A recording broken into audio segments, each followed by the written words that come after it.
In November of 2017, an animated pilot made its debut on the once popular YouTube channel Cartoon Hangover. It was called The Summoning, and it featured a witchy wood elf cat girl by the name of Claire. She rocks a vintage dress and also sports an upside-down pentagram on her forehead. Along with her cat familiar Edgar, the two went on a short adventure to find troll fat for a spell. The Summoning would go on to gain 6 million views, and was by far the most popular upload from Cartoon Hangover's Go Cartoon series. As a matter of fact, The Summoning had more views than the rest of the other pilots in the series combined. 4.5 million to theirs, to the 6 million of The Summoning. Impressive, right? Even more so when you consider how big of an online impact it left with fans. Cosplay, fan art, other. No doubt, The Summoning left quite the impression on viewers. So, why did nothing come of it? How did such a popular pilot with such potential go ignored? Especially during the streaming wars. I recently finished a video about The Bravest Warriors, another online series that was fielded by Frederator via Cartoon Hangover. It unfortunately suffered a less than glorious conclusion. But it got me to thinking about all of the other pilots that premiered on Cartoon Hangover, and whatever happened to them. Especially The Summoning. Now, for those who don't know, Frederator had a company mix-up in the mid-2010s due to a merger. The once industrious and popular YouTube channels via Frederator grew silent, and that has mainly remained the case to this very day. And so I began to worry. Was The Summoning thrown away by the new company that came from the Frederator merger?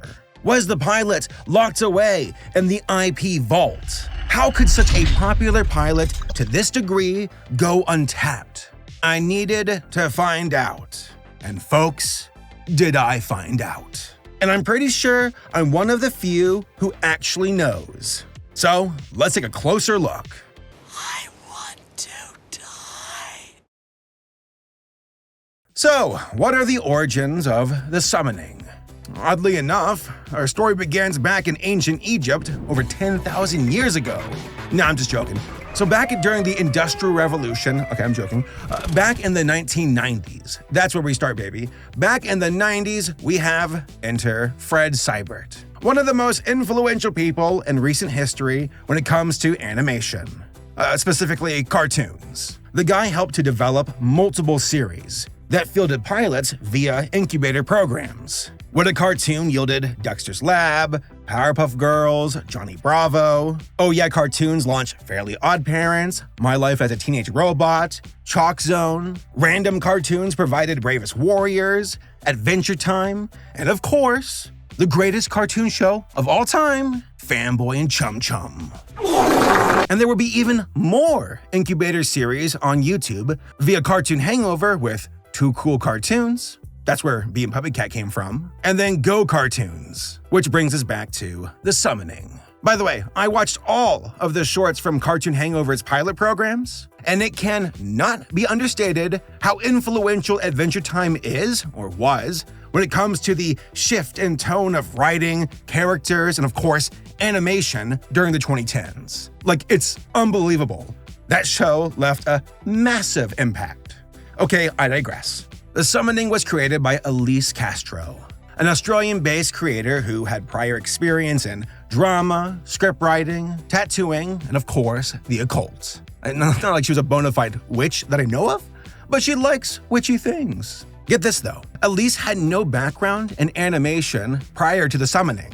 Like, that was her first entry into the industry, which is pretty damn cool. Like, it kind of gives you hope, right? According to Elise, she got in contact with Eric Homan, an important member of Frederator at the time, and Elise was able to successfully pitch her idea to the studio for their Go Cartoon series. Other notable names on the project include Natasha Allegri, the creator of Bee and Puppycat. Natasha actually directed The Summoning with Elise as the head writer, the sole writer actually, for the pilot, and Elise also was the voice of Claire. Get this, I was actually able to find the pitch bible for The Summoning online, and it is full of so much information. Plans were for it to be a character-driven comedy with spooky action and adventure, gothic fantasy art with a big helping of the occult in every aspect of the show.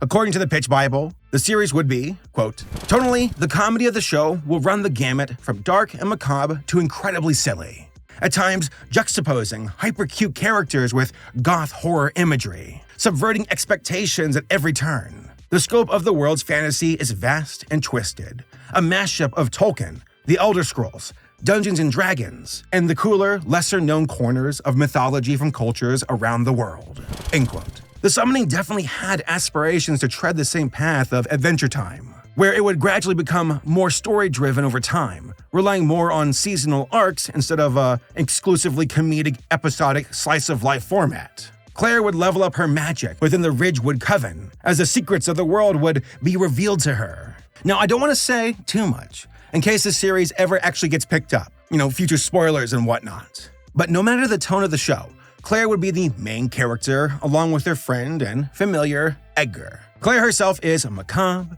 she's weird, but she has a good heart and a moral compass. She wants to help people out, the ones who actually need it. Edgar is a lazy cat troublemaker who loves food, but is still there for Claire. There's also a bunch of potential side characters, which includes Death, which I love. Get it? His job, he's tired of it. He decided to take a break. He retired for a few years, and now he's living down the street from Claire, where he wants to be a cleaning company, janitorial services. That's his jam. And the name of the company? The Grime Reaper. Everything is spotless.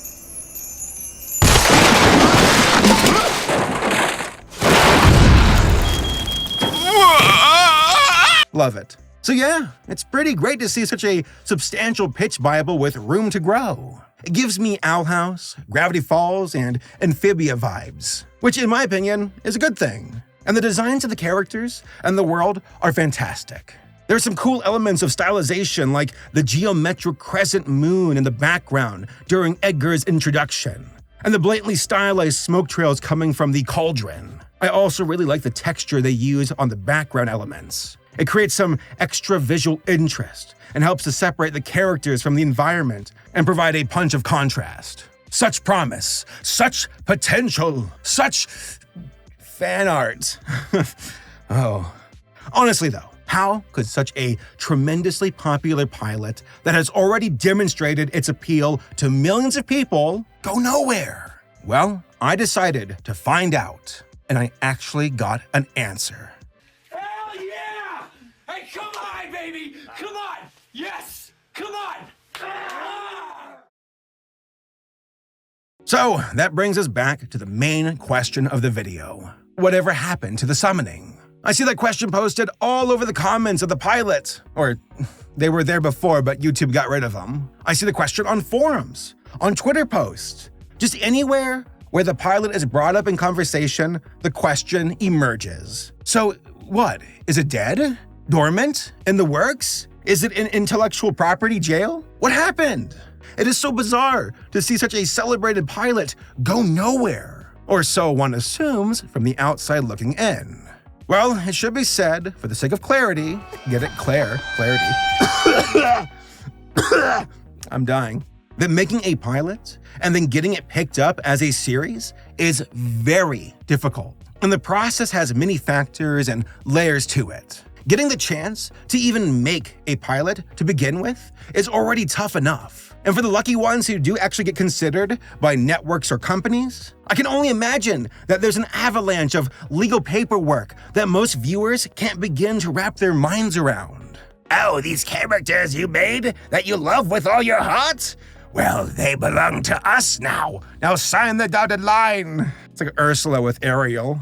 Now, I bring this up just to give us some perspective of how little we viewers actually know when it comes to pilots being greenlit. It is, again, a process with many moving pieces and players to consider. For example, viewership is not the sole deciding factor. At the time of recording this video, the Summoning pilot has over 6 million views, while Dead End, a short that premiered on Cartoon Hangover back in 2014, has around 800,000 views. Dead End went on to have a show on Netflix, which, by the way, no shade, still gotta check it out. But it just goes to show that viewership alone is not an all-determining factor. It helps, of course, but there are other elements at play. Now, I had a handful of theories of what might have happened to the summoning and why it supposedly never went anywhere. I'll mention the main 3 that come to mind. Number 1, it was too witchy. Now, Lord knows, wizards and witches and magic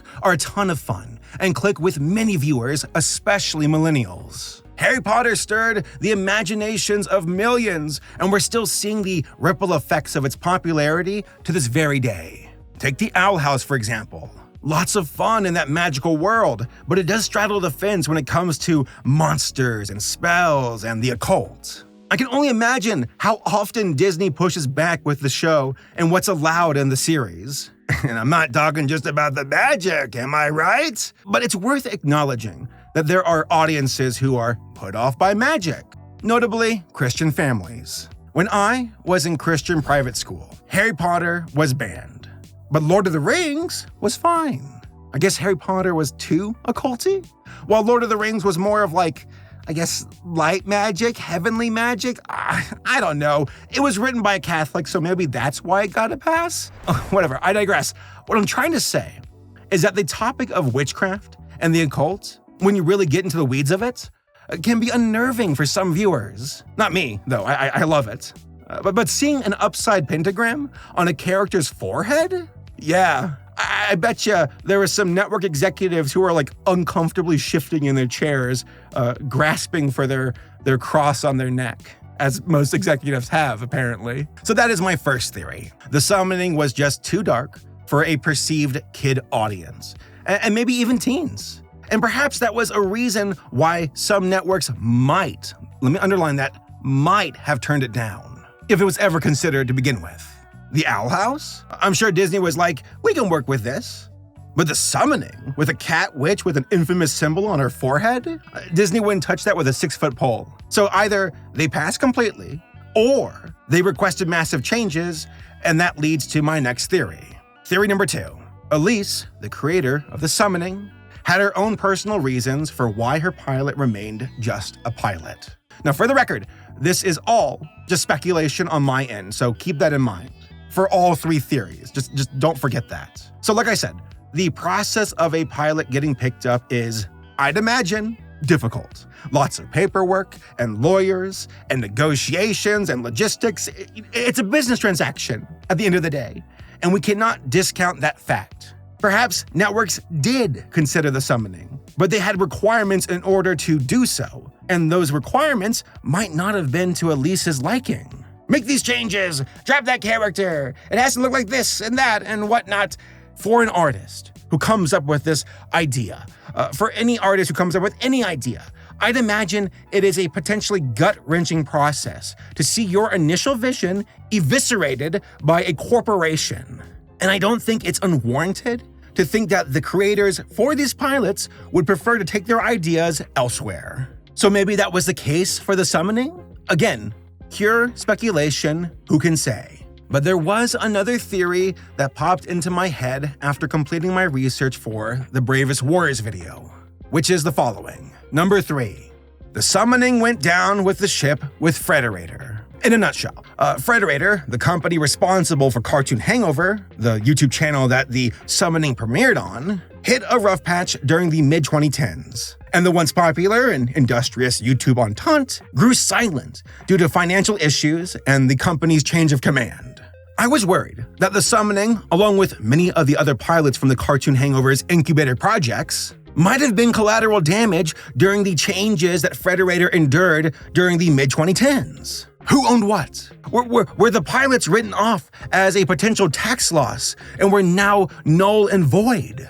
As far as future ventures go, that was the case for Symbionic Titan with Cartoon Network. So could that have been the case here for the summoning? Again, who can say? Most likely not, but it's not unreasonable to think that during the process of a corporate realignment, that properties could have been sacrificed in order to appease the tax gods. May the IRS burn in hell, right? It got to the point, though, where I was like, why don't I just ask Elise herself? It's a long shot, but why the hell not? So I DM'd her on Instagram. And guess what, folks? We got an answer! What? Like, seriously, holy crap. It's far too often that I research topics in hindsight and try to draw conclusions to the best of my knowledge, but to get an actual update directly from the source? Oh, God bless you, Elise. I'll be burning extra smudge sticks tonight. What's a smudge stick? That's for ghosts, right? It's like the phasmophobia. Okay, so according to Elise, the summoning has a pulse. Now, I know this sounds cryptic from me, and I know I've been building up this video leading to this point as far as theories and questions go. But we have to keep this section vague for the sake of making sure that we don't put our nose where it doesn't belong. That's the nature of pilots, of consideration, of seeing where they might go. Just be respectful and just mind your place, as in like, support it, don't derail it. But here we go. Fred Seibert stepped down from Frederator about a year ago, and he launched a new company called Fred Films. This company is in the same vein of his previous ventures where he wants to field more cartoon pilots. He wants to get pitches. You actually go to the website and you can pitch your show to him. It looks like he's hungry for, again, another wave of incubating animated pilots. And apparently, the summoning caught its second wind. That there is a pulse for the summoning at Fred Films. That's it. That's all I can say.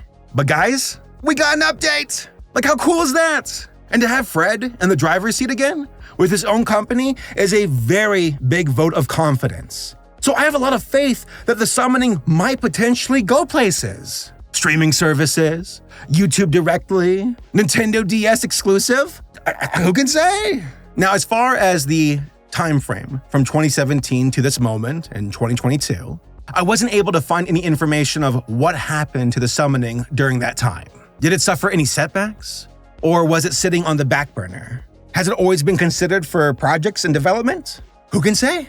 Are any of my three theories true?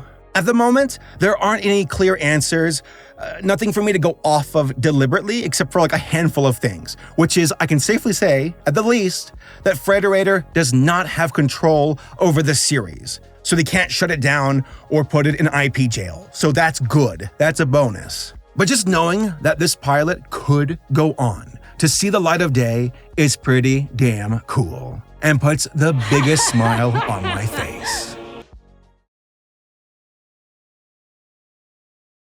In conclusion, we find ourselves with an optimistic outlook for the potential future of this pilot. God, I feel like so many of my videos are always about the doom and gloom, the weird, or the failed, or the bad, or a combination of all three. But I'm excited to finish this video with a spring in my step. I asked Elise how we could support her moving forward, and she said that people can follow her on Instagram, which, by the way, that's in the description down below. She said that's probably the best place to stay tuned for future updates and check out her comic, which is also based on the summoning, and other summoning-related material. But overall, I see the summoning as an awesome success story of perseverance and vision. Elise, an individual with no prior experience in animation, was able to launch a very popular pilot. One that resonated with millions of people, with support that has endured over half a decade later since the pilot debuted. That level of popularity is rare, and it's a true testament to the power of organic growth and support when it comes to online viewership. The summoning obviously struck a chord with people. Its characters, its designs, its setting. There is no doubt potential here. And I certainly hope it goes the distance in one way or another. So until that day happens, be patient, be supportive, and to those from the spicier sections of the fandom, just keep it cool, Yeah? You know what I mean? Just keep it cool. We don't want another Kim Possible situation on our hands, all right? We're cool, okay? Yeah, we're cool. Now beat it.